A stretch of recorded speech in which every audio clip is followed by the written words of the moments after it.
दे करके ब्रह्म ज्ञान मुझे भी पावन पाक बनाया है। चलता फिरता पुतला है महादेव तेरे वरदानों का, मोल चुकाया जा नहीं सकता गुरुदेव तेरे एहसानों का, मोल चुकाया जा नहीं सकता हर देव तेरे एहसानों का। सत्संगत जी, आप सभी के इस रूप में दर्शन करके अत्यधिक आनंद और हर्ष हो रहा है और पुनः दास प्रार्थना करता है कि आप सभी महात्माओं के पावन चरणों में शीश रखकर दंडवत नमस्कार करता है, नमन करता है, अभिनंदन करता है। जहां तक भी ये आवाज जा रही है प्रत्येक जनमानस को, ये सौभाग्य है मनुष्य जीवन का कि हमारे कान में हरि का संदेश जाए। युगों युगों से महात्मा ये संदेश दे रहे हैं और निरंतर ये संदेश जारी अभी भी चल रहा है। चाहे युग कोई भी रहा हो, समय कोई भी रहा हो, जिस महात्मा के जीवन में सद्गुरु का आगमन हुआ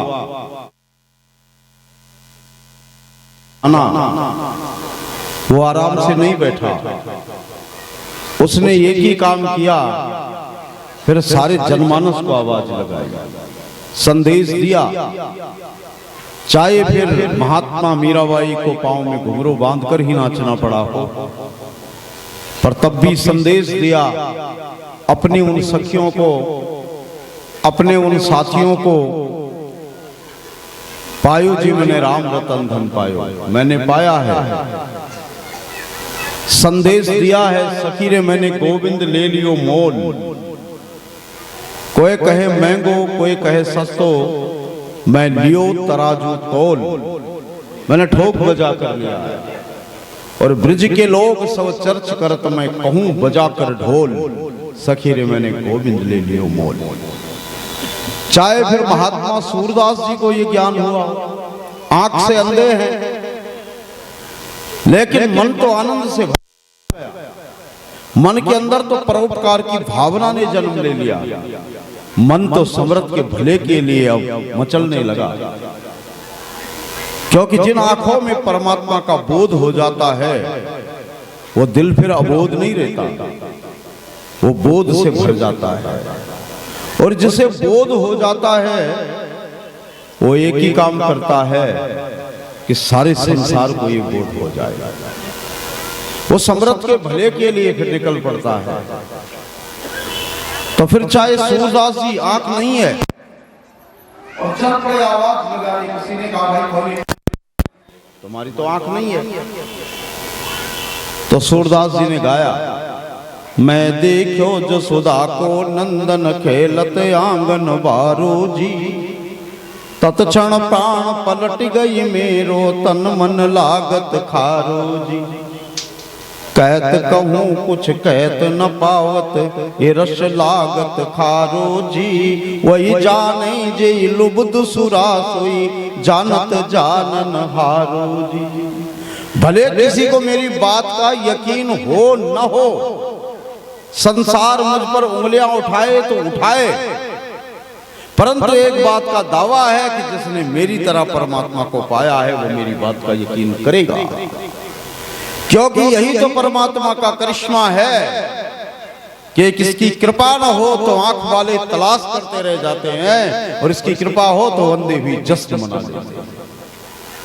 यही तो कृपा है कृपा का छोर कहां पर सोच सके ना बुद्धिमान, कर दे कृपा यदि तू स्वामी रंग कभी बन जाए धनवान। चाहे फिर महात्मा कबीर जी ने पाया हो और इसी काशी की धरती से जनमानस को संदेश दिया कि आओ परमात्मा को जाना जा सकता है।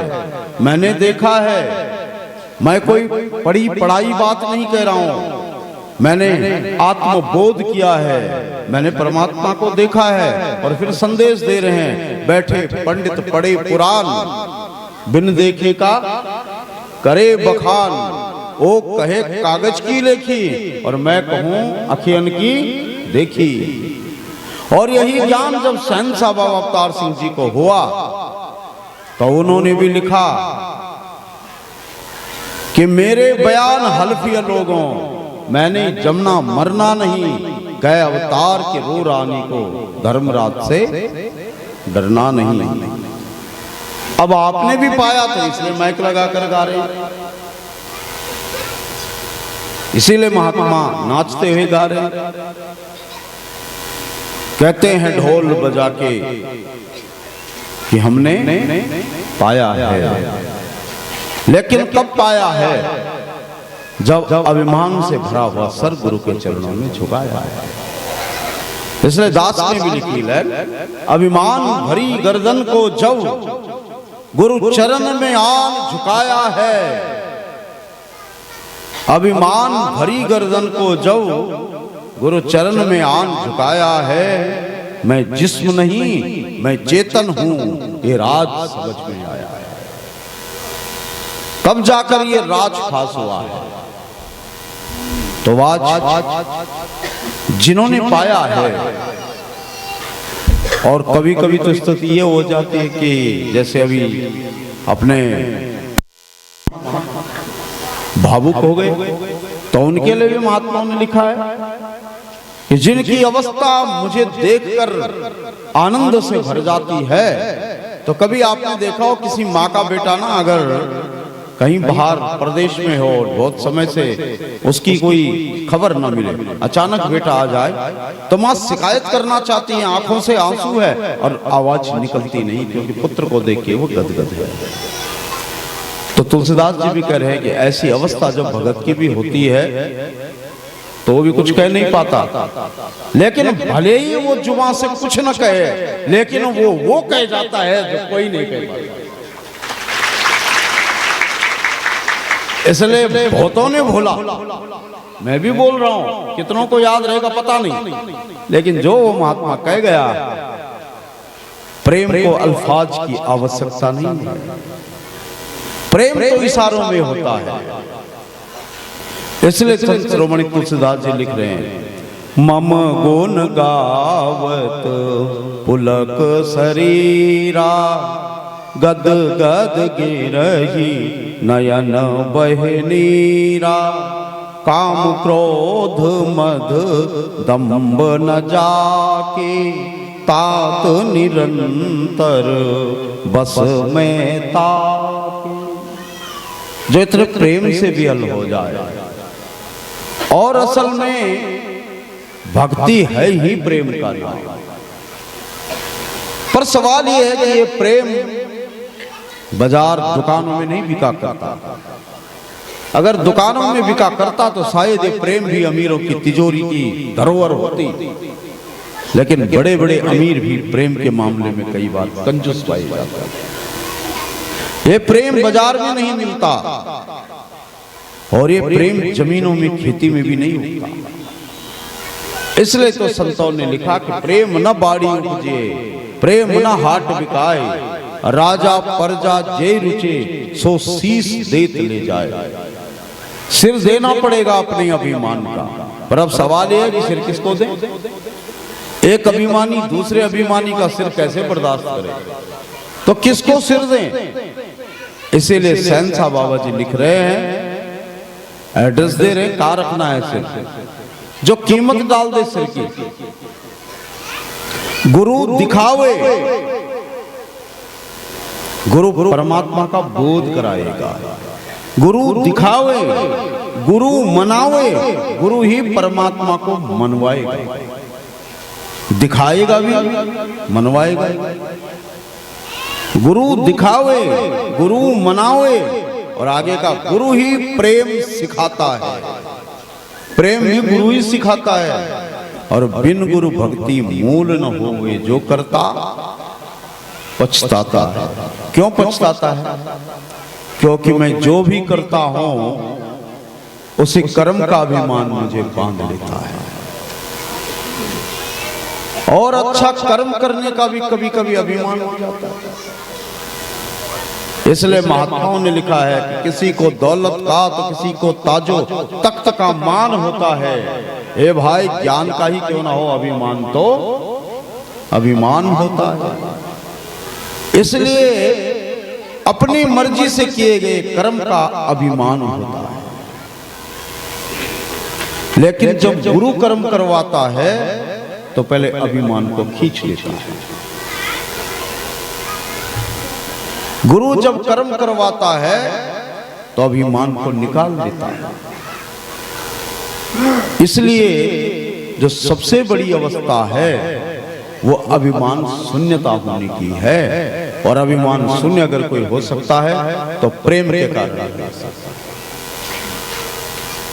जहां प्रेम हो, इसीलिए महात्माओं ने कहा कि प्रेम के पाले में पड़ते हमने प्रभु को नियम बदलते देखा। अपना मान रहे न रहे पर संत का मान न टलते। प्रेम की बात है। दुर्योधन ने भगवान के लिए 56 व्यंजन सजाए, आओ प्रभु, लेकिन दुर्योधन के 56 व्यंजनों में अहंकार शामिल था।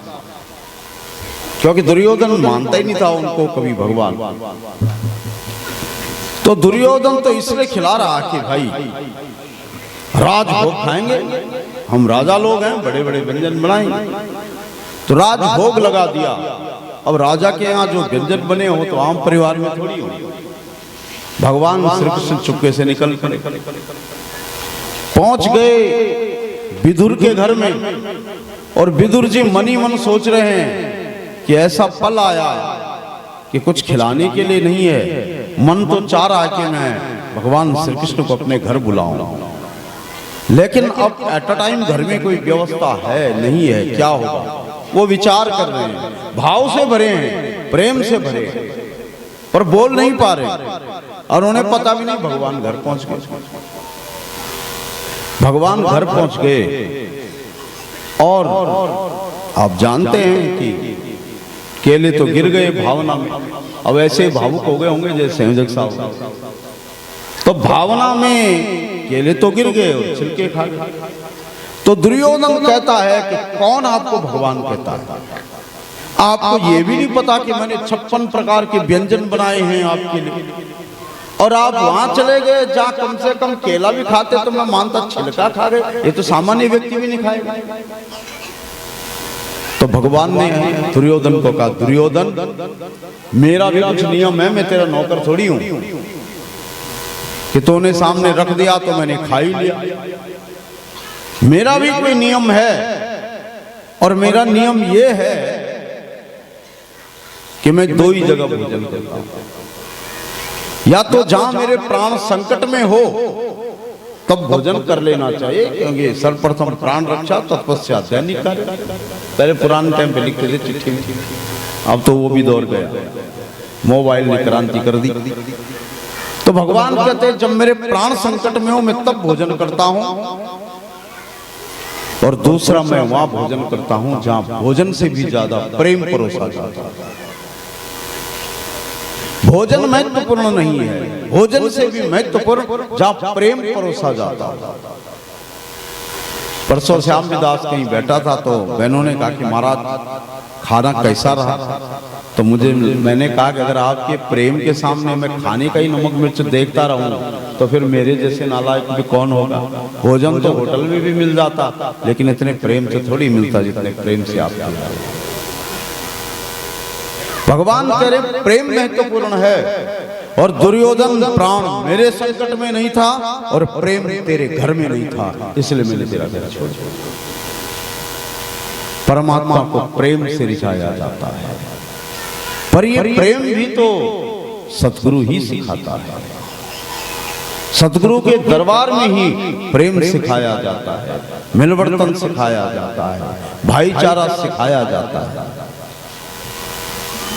बाबा हरदेव सिंह महाराज एक बार दास एक टूर में था, एक बहन अपने किचन में ले गई, बड़े प्यार से अपनी बात सुनाती कि मेरे जवान भाई का एक्सीडेंट हो गया, माता पिता के पास कुछ था नहीं, मैं बेरोजगार थी, घर की स्थिति ये आ गई कि घर में कुछ भी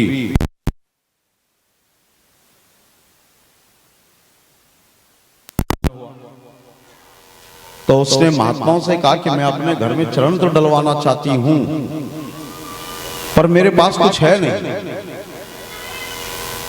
कुछ भी नहीं है, यहां तक कि नमस्कार भी मैं उधार ही कर सकती हूं।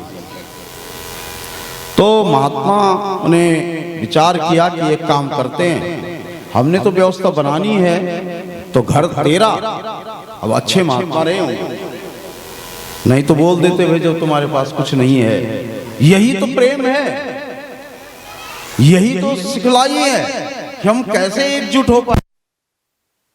मत कर बहन, खाना तेरे घर में ही होगा, चावल मेरी तरफ से, दूसरे ने कहा दाल मेरी तरफ से, तीसरे ने कहा चद्दर मैं बिछाऊंगा, और देखते ही देखते उसके घर में पूरे लंगर की तैयारी होगी। लेकिन वो मायूस बैठी है कि मेरा क्या कंट्रीब्यूशन होगा, मैं क्या अपने गुरु को अर्पण करूंगा। साथ साथ ऐसे महात्माओं के पास जब बैठते हैं तो अपनी औकात का पता लगता है। कोई गीत गाना भक्ति नहीं, कोई बड़े बड़े विचार करना भक्ति नहीं।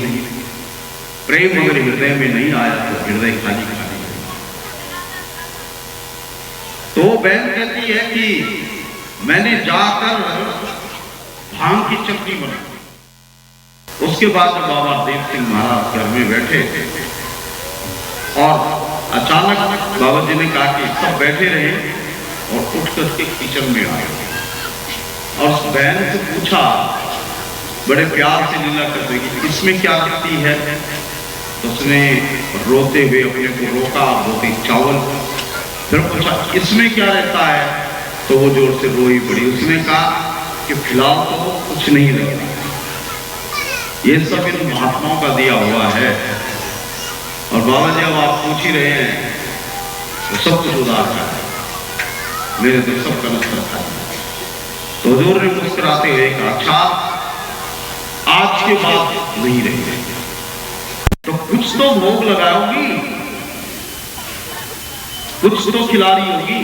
तो उस बहन ने कहा कि ये चटनी है, ये आम की बनती है, कहते इसमें नशा तो नहीं होता।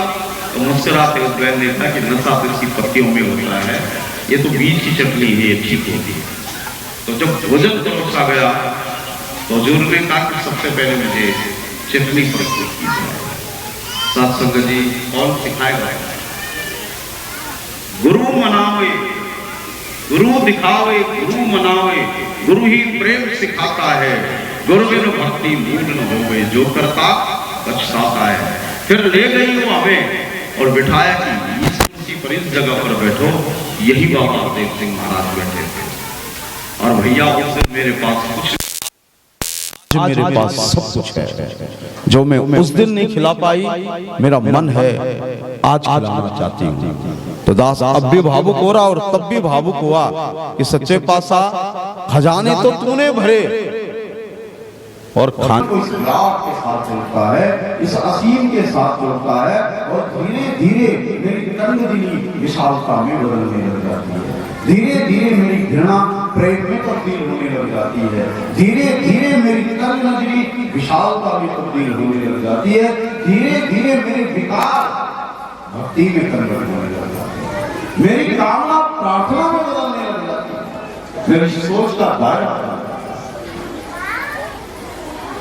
जैसे महात्मा कहते हैं कि एक चिड़िया थी तो वो अंडे के अंदर थी, अब अंडे के अंदर पक्के नहीं, तो उसके मन में ख्याल आया ये को हम दुत्यो नास्ती में हो दोनों भविष्य मैं और कोई नहीं है, बात सगन है, लेकिन औकात कितनी है उसकी, सिर्फ अंडे के अंदर, अंडे में बंद है और कल्पना कर रहा कि नहीं मैं और दूसरा कोई है ही नहीं संसार में, एक और मैं। और दिमाग से उसका अभिमान जब पुष्ट हुआ तो अंडा फूट गया। अंडा फूटा तो उसे 2-4 महीने जैसे और दिन रखे उसी घोंसले में। तो उसने कहा मैं बिना बेटा सोच रहा था नहीं, मेरे जैसे 2-4 भाई बन, पर वो इतनी है 2-4 ही है, हमारी बात है 2-4 ही तो है। लेकिन कुछ समय बाद जब उसमें स्फूर्ति हुई, भुरकने लगा, तो खुदक पर घुसने से बाहर निकला। और जब बाहर निकला ऊपर देखा सूरज दूर दूर तक जहां तक नजर गई उसने अपनी माँ से और भी अहंकार बढ़ता जाता है। पहले बेरोजगार थे वैसे अहंकार था, अब चपरासी बन गए तो बेरोजगार दोस्तों से एटीट्यूड गलत, और कल अगर प्रमोशन हो गया तो मोले वाले से बात ही नहीं, और परसों अगर बड़ा अधिकारी बन गए तो मोले वाले नहीं। ये अहंकार का परिवर्तन है। तो चिड़िया का भी अहंकार, क्योंकि उसे अभी समझ नहीं मिली तो वो अपनी माँ के पास गया। माँ महात्मा परमात्मा सिंबॉलिक है, माँ भी बच्चे के अभिमान को होती है, महात्मा भी होती है, परमात्मा। तो वो माँ सज्जन थी, उसने अपने बेटे को कहा क्यों दूर जा, अभी तो तेरे को कुरान भरने की आवश्यकता नहीं, भी छोटे हैं, खुदा क्यों ना। उसने कहा मैंने देख लिया, मैं सारे संसार को जानता हूँ, एक ऊपर सूरज इधर सब खुदा की सेवा माँ को पहले से बदल, लेकिन अगर हमारे सारा संसार देख लिया। उसकी माँ ने कहा ठीक है 2-4 दिन और खबर ले, फिर तुझे ले जाऊंगा संसार भ्रमण। तो कुछ दिन बाद जब बच्चा तैयार हुआ, उसकी माँ ने कहा कि अब उठते हैं और आज बेटा एक काम करेंगे, अभी तो तूने संसार को देखा है ना, अब नापते हैं, और नापने के लिए कुरान। अब जब उस बच्चे ने उड़ान भरी 1 किलोमीटर 2 किलोमीटर तक तो ऐसा गया जैसे आकाश को नाप किया, और 5 किलोमीटर बाद उसका गला सूख गया, 7 किलोमीटर बाद उसके पंख कट गए, लेकिन माँ के सामने शर्मिंदा था, उड़ता था, और थोड़ी देर बाद बेहोश हो गया। माँ पकड़ के उसे धरती पर लाई और बोला बेटा क्या समझ में आया। उसने कहा बता दिए बहुत बड़ा है संसार। अब विचार करो, उसने कहा बहुत बड़ा है संसार, और आपका संसार भी इस संसार में कैद है, तो कितना बड़ा है संसार, ईश्वर कितना बड़ा है। लेकिन जब माँ के द्वारा समझ नहीं, इसको नापा नहीं जा सकता, इसको पकड़ा नहीं जा सकता, तो फिर ज्ञान से कैसे ब्रह्म अनंत अखंडा, माना कि परमात्मा अनंत है और अखंड है। यद्यपि ब्रह्म अनंत अखंडा अनुभव गम्य भजे जेहि संता, फिर भी अनुभव में आने वाला है, बशर्ते कोई संत मिल जाए, कोई साधु मिल जाए, कोई महात्मा जो मेरे इस मैं के अभिमान को तोड़ के तू ही तू का राज करवाए, इस संसार परमात्मा के साथ ऐसा क्या साधु है। और जब ऐसा साधु मिलता है तब जीवन का आनंद है, तब जीवन खुशियों से होता है। अब वो कोई भी हो, बहन हो, भाई हो, बच्चा हो, बूढ़ा हो, जिसके हृदय में ज्ञान रमण करता है, जो परमात्मा की भक्ति के साथ जुड़ जाता है, जो गुरु से वो निभा ले लेता है, वो समझ ले उसका जीवन फिर शुक्राने से होता है। नहीं तो ये जीवन हमेशा शिकायत में पड़ा है, एक दूसरे की कमियों को देखता रहता है। लेकिन जिसको गुरु की निभा मिल जाती है वो फिर एक दूसरे को गुरु देखने से उत्तर देता है, तो एक दूसरे में फिर मंगल की कामना करता है, वो फिर मांगता नहीं परमात्मा से, प्रार्थना करता है। संसार मांगता है कि मुझे मिले, मुझे मिले। महात्मा का पहले अरदास होती थी कि परमात्मा सबकी झोली सुखों से भर दे और शुरुआत मुझसे कर दे।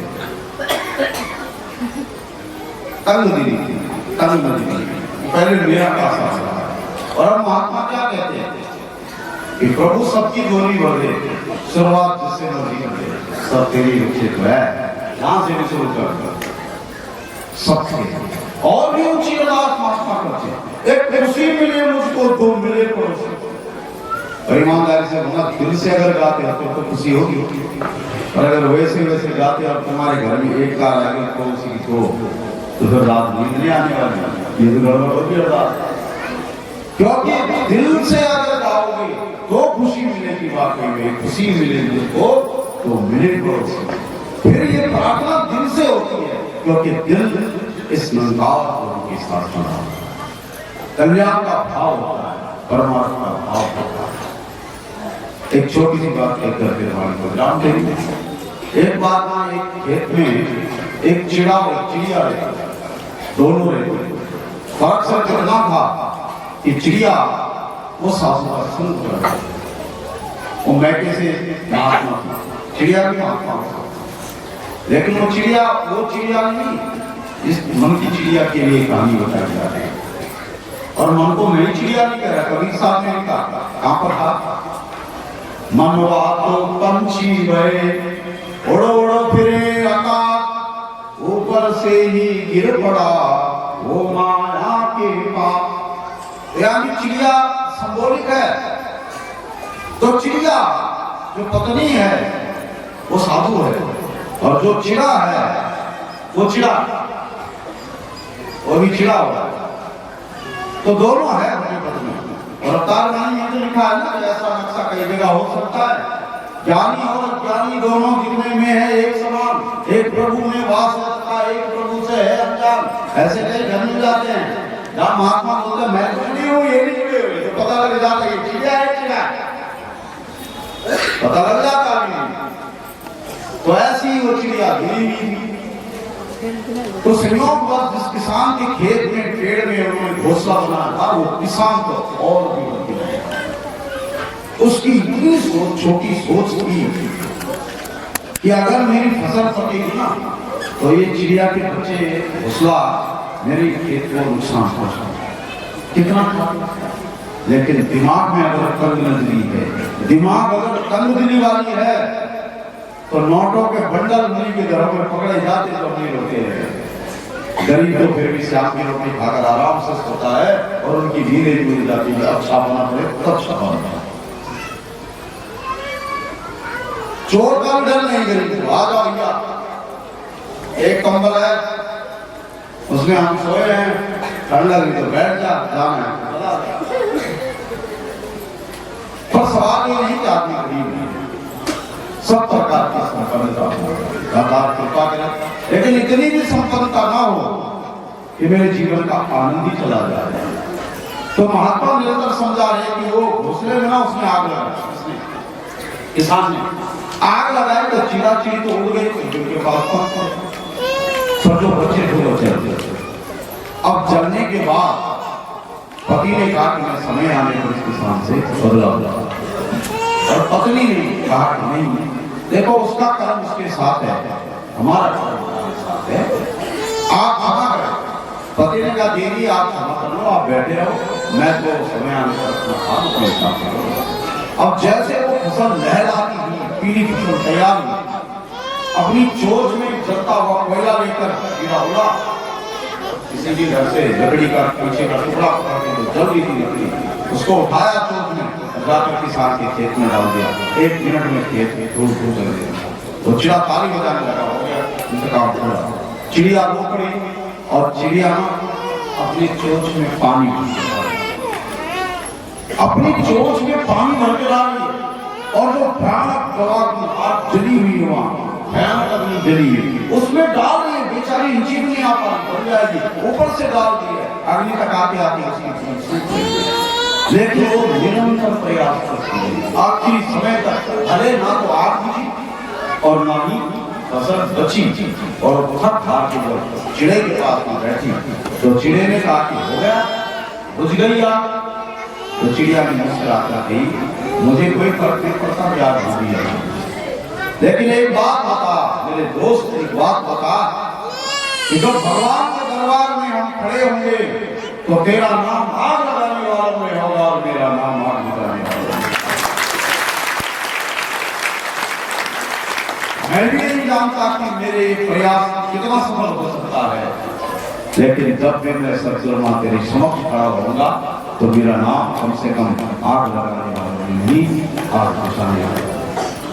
मेरा नाम किसी के घर तोड़ने वालों में नहीं होगा, मेरा नाम उस गृहस्थी को भगवान से जोड़ने वालों में होगा।